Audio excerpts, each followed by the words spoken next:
My name is Isabella, and I'll be your host on the Remembered Corner. On these episodes, I'm going to showcase my hometown, Medicine Hat, Alberta.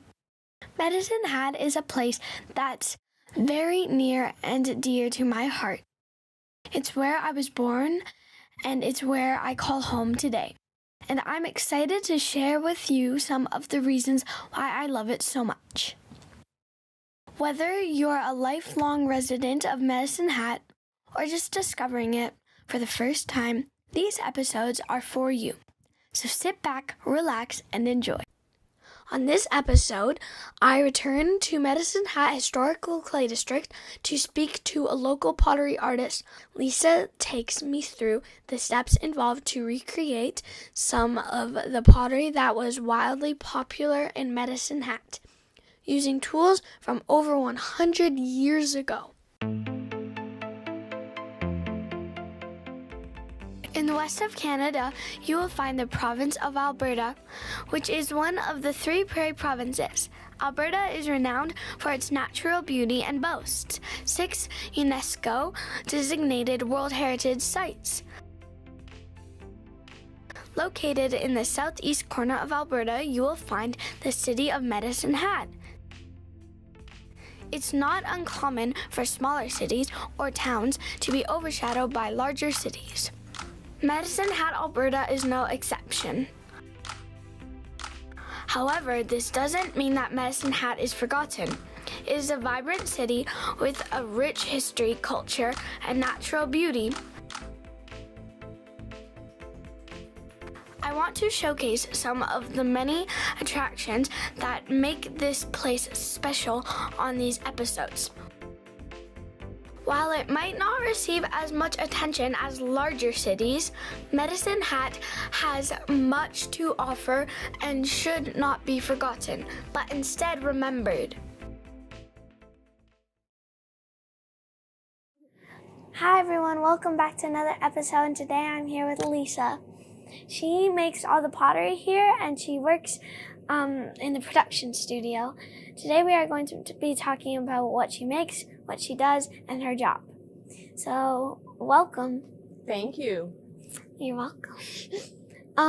So what do you really do here, and what's your favorite thing about your job? Well, I make all the pottery, and I make it using the same old techniques and some of the same old machinery as they did when the factory opened in 1912. And it's all hand finished, so I'm still producing it. How long have you worked here for? Well, it's going on 12 years now. That's really impressive. Thank do you ever get tired or just want to go home? Or Not do really. your job? Not really. Even in the summertime, we do not have air conditioning in my production studio, and if I'm firing big kilns, it gets really, really hot there. But I do have the big industrial fans that really help. So Well, that's good, because I would just be miserable and want to go home.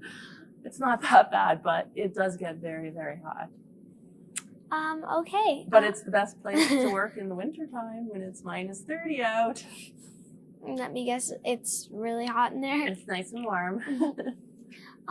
And when you make all the pottery, do you sometimes use different colors, or do you usually use a signature color, or do you just kind of go crazy and do different colors?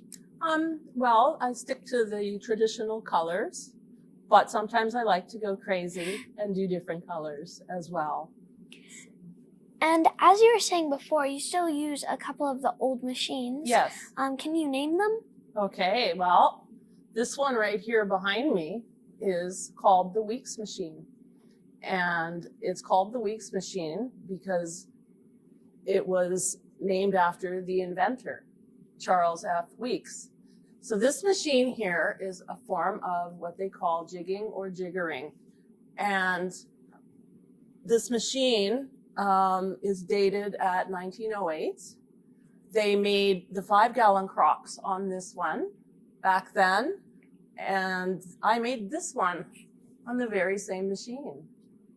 So that's one way that pottery was made. The other form of jiggering is on a smaller machine. These ones here made the larger crocks. So the other machine is a jigger machine, and it was sold to us here in 1912, and it was secondhand. So we don't know how old it is. They used it all throughout the factory, and I still use it today. There's been some minor adjustments, of course, but it is the same machine. And when you use the machines, does it sometimes like stop working, or do you have problems with it? No, I have never had any problems with them. Old technology, it's a complex machine full of simple machines, and they were made to last. I have never had any troubles with them. So, how do you make pottery, and what's the process of making it? Okay, well, back in the day, there were two ways pottery was made. Jiggering, of course. So we start with the clay. So the clay is pugged down at Plainsman Clays, and I get them in slabs. So I cut off an appropriate amount that I need. For this one here, I use 44 pounds of clay. It's a lot of pounds. It is. Now, the clay goes into the canister, and the spool here goes in, and the spool shapes it by squeezing the clay down, pushing it against the sides, and bringing it up. Like a big pinch pot. Yes, a big pinch pot. So there was no hand throwing on a wheel in this factory. They said, oh, it's too time consuming. So that's why these machines were devised. The smaller jigger machine, if somebody was making casserole dishes on it, working an 8-hour shift, and this idea is the same thing, they could make 2,000 of them in 8 hours. Mind-blowing. Yes. And when you started, why did you pick this job, and why were you interested in it? I've always been an artist, and not necessarily in ceramics or pottery. I have done it before, of course. I was more into sketching and painting, and I've always worked in industry, and this used to be an industry. So for me, coming here, it was art meets industry. And do you enjoy working here? I think it's wonderful. And while you're sometimes making the pottery, do you ever get tired, or do your hands hurt, or do the machines usually do the job for you? The machines pretty much do the work. Now, for jiggering and for this type of a machine here, I have to do a lot of the work, which can be very physical, which I don't mind at all. So I don't have to go to the gym.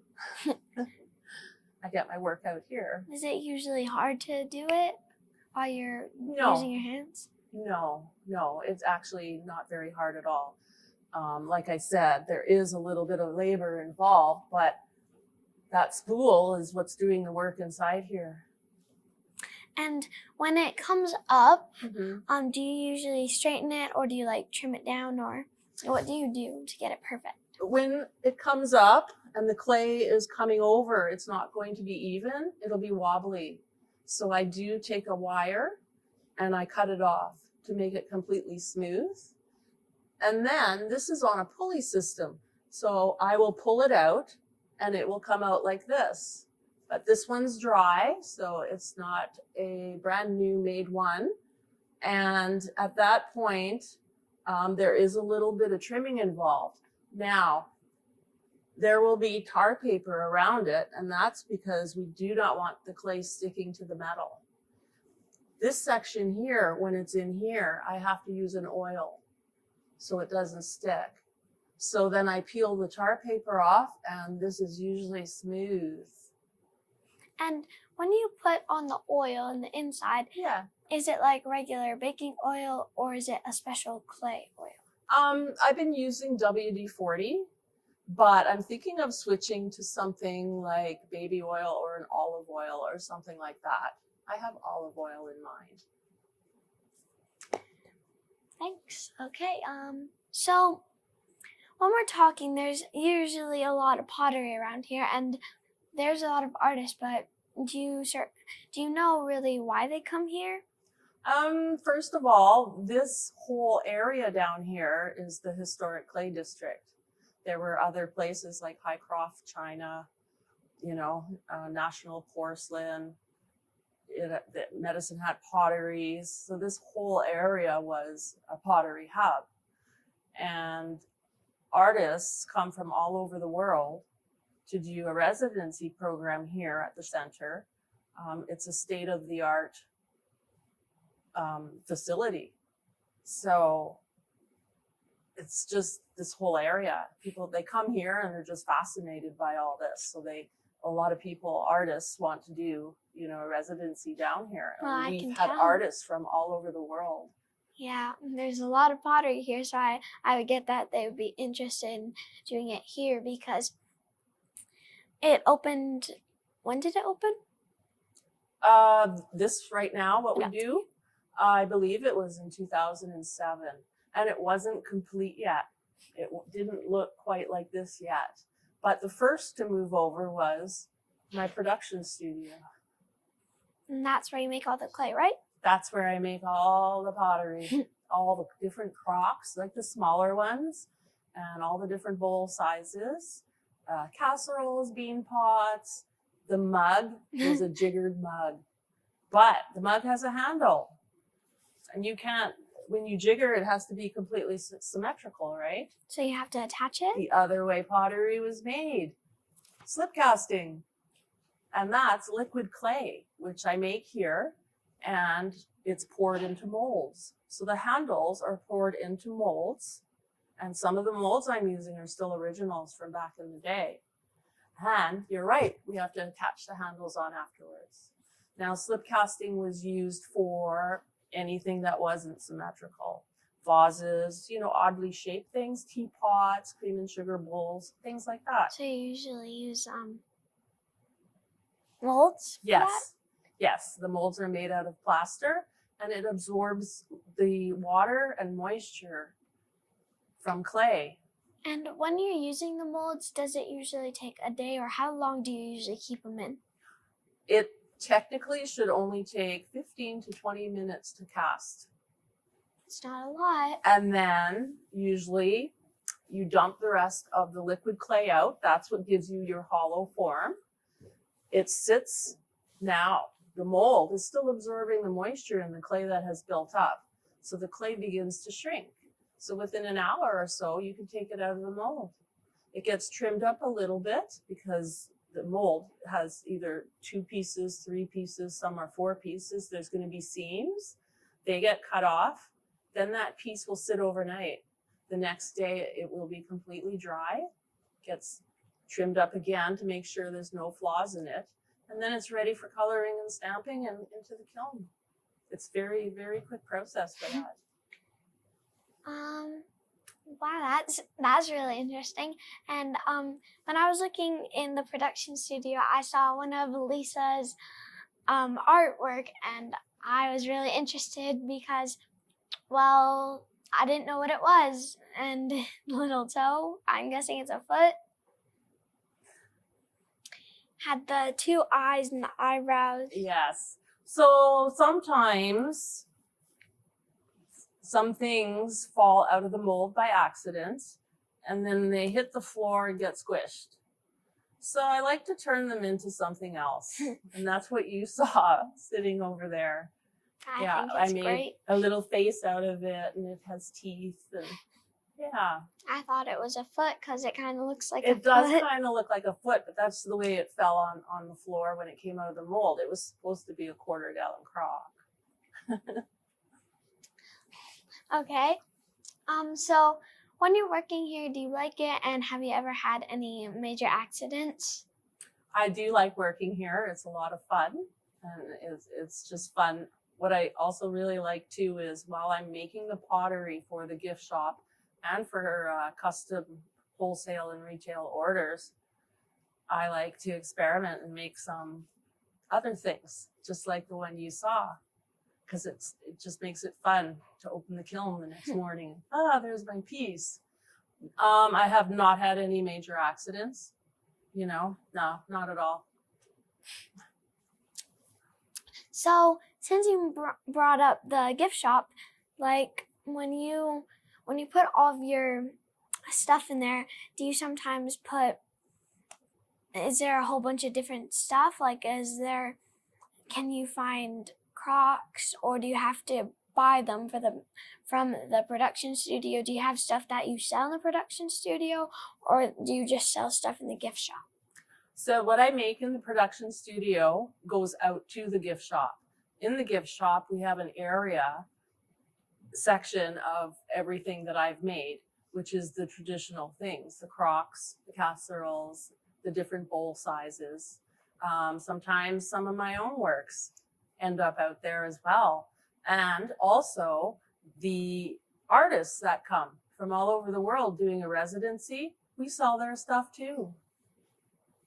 And do they just work where do they work? Do they work on the other side of the building, or where do they usually go to work? So the artists that come, they do their studies at the center next door.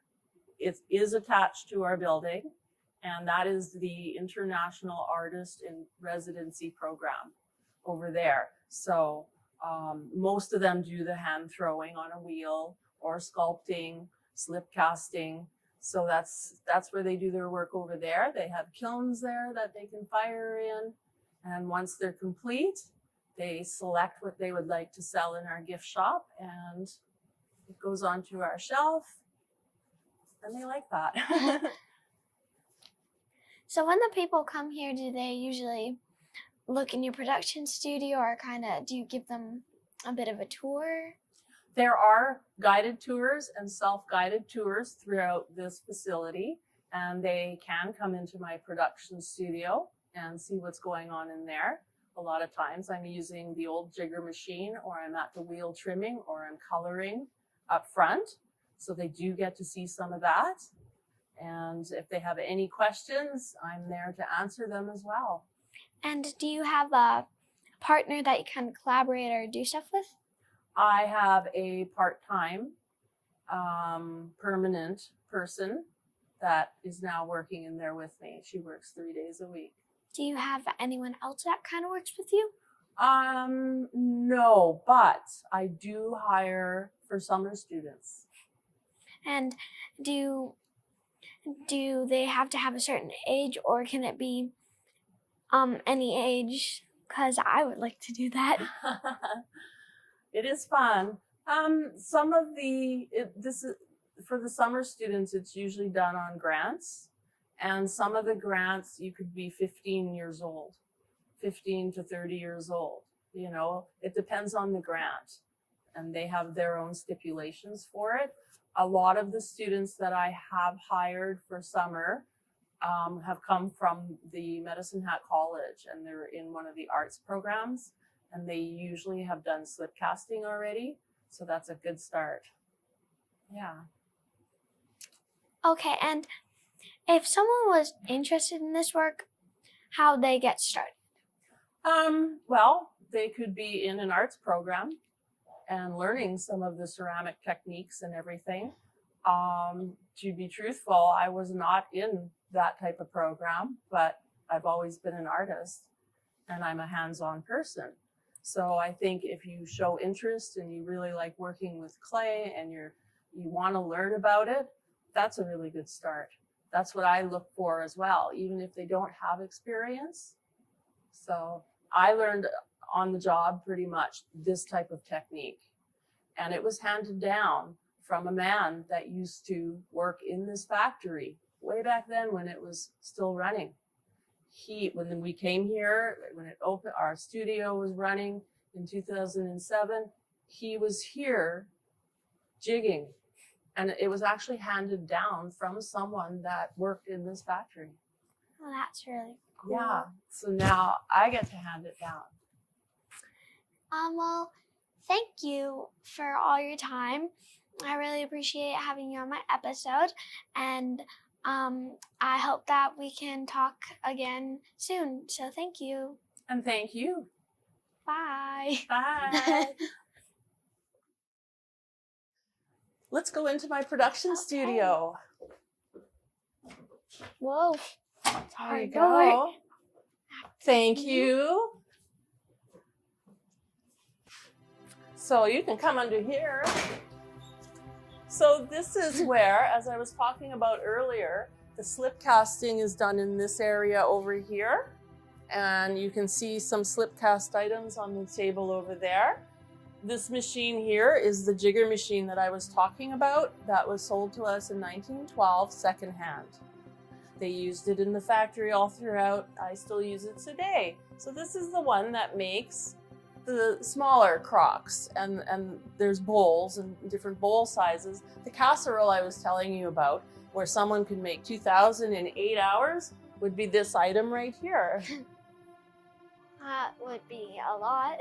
It is. I actually made one in 20 seconds once. Just had to try it. Now, this machine here is another form of jigger machine, but it is not that old.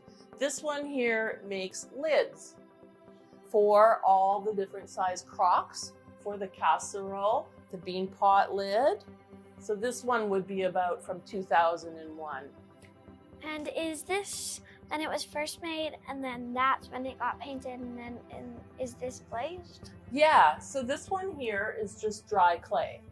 And if I put this in water, it'll turn into liquid clay very quickly. So when it's just dry clay, it gets its color and it gets a stamp. Then it goes into the kiln, and I fire at volcanic temperatures.